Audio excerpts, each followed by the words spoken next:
The Last of Us season kedua episode 2 bener-bener bikin shock parah. Karakter yang kita sayang-sayang selama ini, yang nungguin udah lama banget, tiba-tiba dimatikan aja di episode kedua yang bisa dibilang ini di awal episode. Sebenarnya ini gue udah tahu gitu, si Joel bakal meninggal, bakal mati, bakal dibunuh sama Abby gitu. Tapi nggak juga di episode kedua kali gitu. Buat kita yang ngikutin gamenya aja shock gitu. Bahkan adegan-adegan pas dulu di reveal gamenya bahwa Joel meninggal itu aja banyak banget gamers-gamers yang nangis bombay semuanya. Sekarang giliran kalian yang nggak mainin gamenya, yang ikut nangis bombay karena ngikutin series ini dari season pertama dan season kedua. Dan bener banget ini kejadian plek ketiplek, mirip, nggak plek ketiplek juga sih sebenarnya. Ada beberapa perubahan ya. Salah satu serangan di Jackson itu nggak ada di game ya. Tapi kita bahas dulu dari awal. Kalau mau kita compare dengan di dalam gamenya, ini memang benar-benar mirip. Apalagi pas momen si Ellie buka pintu, ngelihat Joel yang dipukul sama stick golf itu mirip banget. Tapi yang bikin gue kaget, yang bikin ini nggak mirip juga sama gamenya adalah itu untuk apa tuh dicolok-colok di lehernya, ditusuk-tusuk kayak gitu untuk apa? Ini tuh udah serem banget anjir. The Last of Us season kedua tuh bener-bener kayak gue belum menerima men. Gue pengen langsung Abby langsung dibantai sama Ellie. Udah tuh udah. Season kedua menurut gue cuman 3 episode aja udah deh, nggak usah panjang-panjang lagi ngeliatin Ellie sama Dina ke Seattle nyari si Abby. Nggak usah. Gue kesel gitu. Kalau bisa nih lanjutin aja di malam langsung dibunuh aja si Abinya udah gitu, karena gue ini sayang banget. Terus nyawa dari The Last of Us ini gimana gitu, apalagi buat orang-orang yang nggak semuanya orang ngikutin game gitu. Ketika si karakter utamanya si Joel ini tewas gitu aja di awal season, yang langsung diliatin dia digerek pakai kuda langsung dibawa ke Jackson. Oh my god, ini banyak banget yang ngambek pasti, yang banyak banget yang males lagi nonton series ini gitu. Tapi tenang, video ini hadir untuk menjelaskan ke kalian semuanya. Sabar, semua ini memang udah kejadian di dalam gamenya. Orang udah mainin gamenya, bahkan kalau di game itu ada player tuh dipaksa untuk jadi Abby, untuk ngikutin development karakter dari Abby, karena segitu kerennya cerita dari The Last of Us ini. Dan sampai detik ini bisa gue bilang game The Last of Us itu adalah salah satu game dengan storytelling terbaik yang pernah gue mainin. Dan plus juga kayaknya di seluruh sejarah game juga ini salah satu yang terbaik, karena memang benar-benar kita nyangkut ke karakter. Buktinya para gamers pada nangis tuh ketika si Joel meninggal gitu. Dan sekarang diadaptasi lewat live action, lewat series di season kedua ini yang juga mengadaptasi cerita dari The Last of Us Part 2-nya, dimana Abby kan ini tiba-tiba datang, dia butuh waktu 5 tahun loh. Abby itu balas dendam sama Joel 5 tahun, itu dia gabung sama WTF, sebuah aliansi militer kayak gitu. Dia latihan militer, semuanya direncanakan dari awal. Awalnya gue kayak agak gimana, ini kan Caitlyn ya yang memerankan ini kan Caitlyn, gue merasa kok agak kelemar-kelemar ini cewek gitu ya. Tapi sebelum ngomongin itu ya,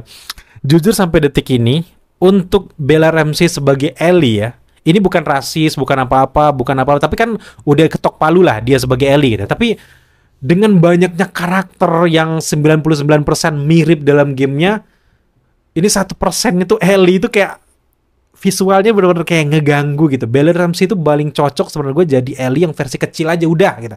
Tapi kalau versi besar, justru cocokan pemeran Abby ini yang jadi Ellie sebenarnya. Tapi ya udahlah, karena memang development karakternya kita nggak bisa nyalain.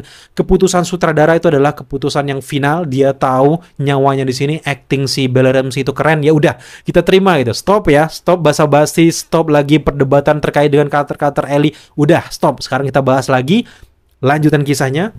Buat teman-teman yang bingung kenapa Abby kok tiba-tiba ngebunuh si Joel, karena si Joel ini dulu sebelum dia masuk ke Jackson, perkampungan dari adiknya si Tommy itu yang sekarang udah hidup damai, udah nggak mau lagi keliling-keliling ngebunuh para Firefly lagi kan.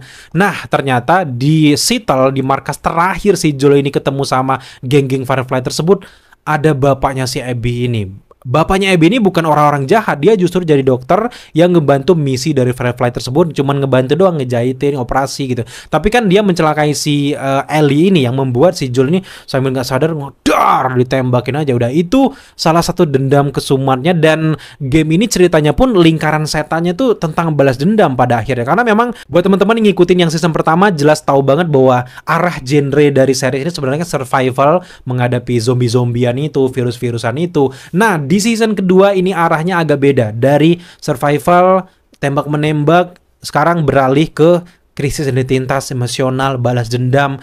Dari Abi dulu mulanya, sekarang Ellie. Setelah itu kan dia kembali ke Jackson menceritakan semuanya. Tommy nangis, bersedih semuanya. Ellie sama Dina akhirnya memutuskan untuk pergi karena memang kita sempat ngelihat siluet ada dua orang yang pakai kuda pergi berdua. Itu plak-ketiplak juga mirip di dalam komiknya, di mana Dina dan juga si Ellie pergi memburu Abby dan teman-temannya ke Seattle. Dari Jackson ke Seattle. Sepanjang sisa dari episode nantinya kita akan lihat gimana usaha dari Ellie dan juga Dina bisa berhasil membunuh si Abby. Meskipun udah tahu ya gue di akhir ceritanya gimana, Abby-nya nanti gimana nih. Tapi stop, gue nggak mau ceritain spoiler terlalu jauh karena memang ini plek-ketiplek kurang lebih mirip gitu. Tapi yang gue penasaran ada beberapa perbedaan. Yang pertama yang paling mencolok perbedaan di sini adalah yang nemenin si Joel ketika bertemu dengan Abby di pegunungan itu bukan Tommy adiknya ya, tapi justru Dina. Nah ini maksudnya dari sutradara tentu saja itu membangun development karakter dari Dina, gimana dia punya motivasi untuk bisa menolong si Ellie. Ya kita tahu sendiri dua sini kan cem-ceman ya, kita nggak mau bahas terlalu jauh, tapi di sini Dina ini juga punya emosional development karakter, gimana dia yang ngasih petunjuk tentang WLF. Ternyata si Abi ini tergabung dalam sebuah organisasi militer namanya WLF Wolf gitu. Sejak saat itu si Dina inilah yang ngasih tahu sama si Ellie bahwa dia tahu identitas dari pembunuh si Joel tersebut dari pakaian militer dari si Abi dan juga teman-temannya. Dan setelah itu one by one, satu persatu teman-teman yang polos, yang lugu, yang nggak mau berbuat jahat yang kita lihat di episode 2 ini semuanya bakal dibrak. Nah itu nggak apa-apa kali ya, itu nggak apa-apa spoiler ya. Tapi untuk endingnya jangan deh, jangan spoiler. Kalian kalau benar-benar penasaran cari sendiri dah cerita gamenya. Bahkan di YouTube ada, kalian cek aja. Gue nggak mau terlalu spoiler. Tapi gue seneng di sini adalah perubahan development karakter, termasuk juga perubahan cerita di mana kok tiba-tiba Jackson perkampungan ini diserang, Tommy-nya nggak ikut Joel, itu ternyata ada maksudnya. Di mana si Tommy ini sama kekasihnya, sama istrinya, sama seluruh keluarga ini sedang mempertahankan kampung mereka, diserang sama semua zombie, bahkan ada zombie versi monsternya itu. Nah, ini semua gara-gara ada salah satu orang yang lagi bangun konstruksi kan di kampung. Sebelumnya kita lihat kan, dia lagi motong pipa, dipecah tuh pipa, ada tuh jaringan-jaringan cordyceps-nya itu. Ternyata ini ada kayak hive mind kayak gitu guys, kayak mastermind hive mind di mana jamur-jamur ini bisa masuk ke pikiran setiap virus-virus tersebut, sehingga virus-virus yang sekarang lagi semedi di salju gitu ya, pingsan, langsung bangun lagi. Anjir, ternyata di situ banyak makanan gitu. Sejak saat itulah yang kita lihat bukan sepenuhnya salah Abi yang ngebangunin ya, yang di gurun itu, tapi karena mereka terhubung dengan hive mind dari jamur-jamur yang ada di pipa tersebut. Dia ngeliat, "Oi, di sini makanan." Oh, langsung ngambil ke sana semua. Di sini kita seru banget ngeliatin pertarungan antara zombie bersama dengan orang-orang warga sekitar tuh kerasa. Ini kerasa zombie yang nggak cuman tentang pelangi-pelangian, nggak tentang survival aja, tapi kita ngerasa akhirnya kerinduan kita dengan The Last of Us yang zombinya itu tetap ada gitu. Termasuk juga gue seneng banget pertarungan yang antara si Tommy sama si Blotter itu kan, yang gede itu, yang disiram sampai kayak api kayak gitu. Itu momen deg-degannya dapat banget. Nggak kebayang kalau kita nonton di bioskop big book bam bum bum itu gimana. Wah itu sih keren banget. Gue sih deg-degan. Ini mati Tommy, karena memang bisa aja dia perubahan antar sutradara, Tommy pasti meninggal gitu ya. Ternyata baru dia mau menyerang si Tommy, gue pikir ditolong sama istrinya kan, dar gitu tembak.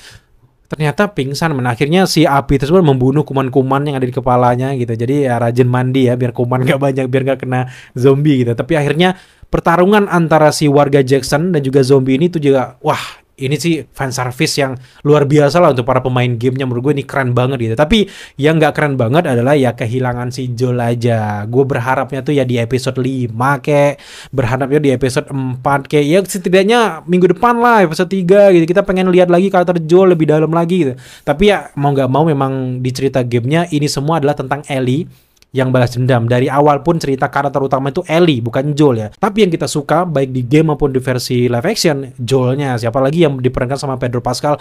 Acting dari Pedro Pascal gila. Gue bener-bener acungkan jempol, ini Mr. Fantastic satu ini. Bener-bener gue merasa tahun 2024, 2025 ini tahunnya Pedro Pascal banget gitu ya. Apalagi sekarang terngiang-ngiang itu si iklannya si Apple. You perfect. Ya, itu gue selalu teringat-teringat gitu. Tapi balik lagi ke adegan dari The Last of Us episode 2 ini, gue seneng banget emosional yang dihantarkan mimik wajah ekspresif dari Pedro Pascal pas dia dipukuli sama Abby kan bengep semua tuh. Mirip banget dalam komik, pokoknya bengep banget. Dia udah kayak nyerah, ya udah bunuh lah karena dia merasa bersalah juga sampai belasan orang udah dibunuh gitu ya. Ya udahlah bunuhlah, selesaikan. Ya udah nggak ada harapan lagi deh. Tapi ketika si Ellie datang, diringkus, Joel wake up. Itu si Joelnya kayak bangun dikit itu, cuman ekspresi bangun kayak gitu aja tuh gila, bikin gue pengen nangis deh, kayak gila. Pedro Pascal tuh wajib banget dapat Oscar lagi gitu karena ini udah sering dapat Oscar.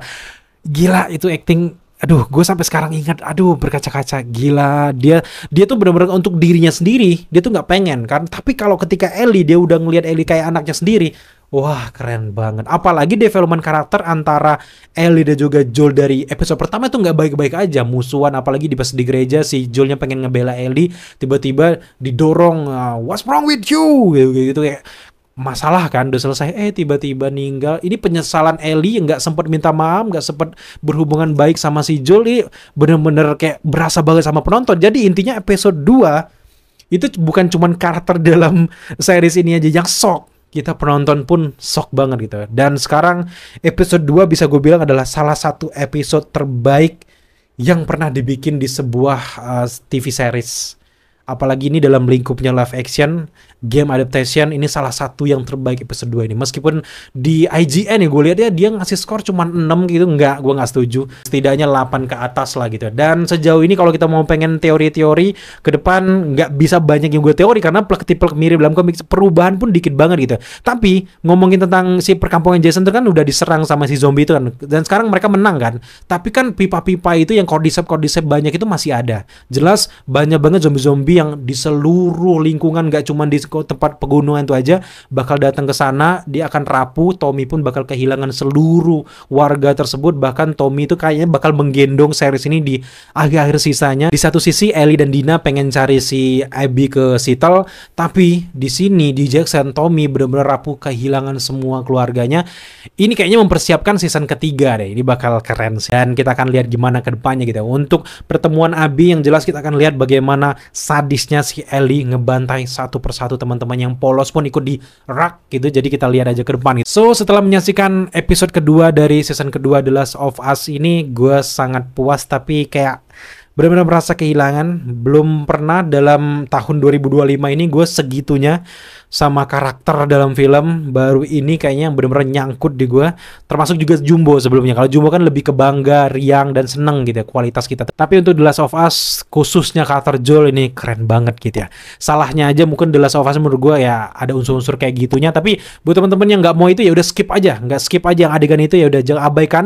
Tapi fokus aja ke cerita utamanya gitu guys. So, thank you teman-teman udah menyaksikan review dan juga impression singkat kita terkait dengan The Last of Us Season 2 episode kedua ini.